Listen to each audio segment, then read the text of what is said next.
So here we have the gray pourable concrete crack filler. This will be the easy crack application. Here's a crack in a standard garage floor. Could happen anywhere where you have concrete poured. The idea is here we have a 1/4 inch.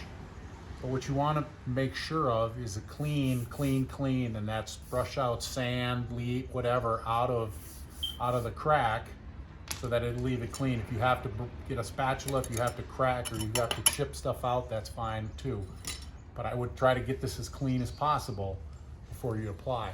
I've already trimmed the top.